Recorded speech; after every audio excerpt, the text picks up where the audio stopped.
I'm going to discuss the flowchart for phosphorus production using an electric furnace.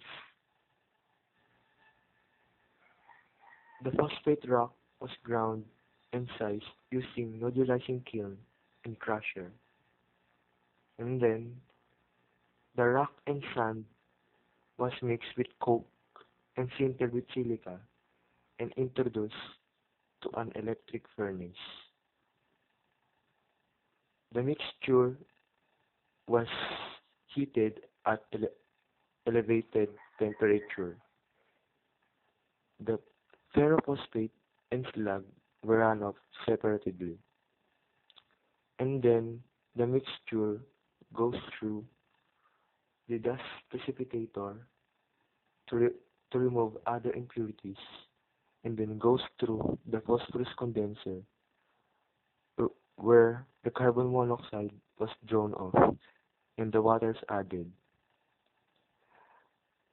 The phosphorus formed was transported into the consuming centers.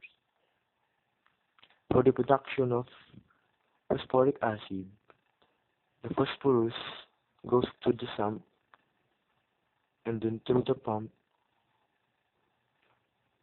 and then to the oxidation steel tower or P4 burner, and the phosphorus is oxidized to phosphoric acid and then cooled and hydrated in the hydrator, and the phosphoric acid was misprecipitated in the acid precipitator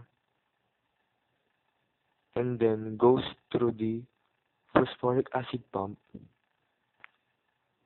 and then goes through the another pump and stored to the acid tank to filter and purify.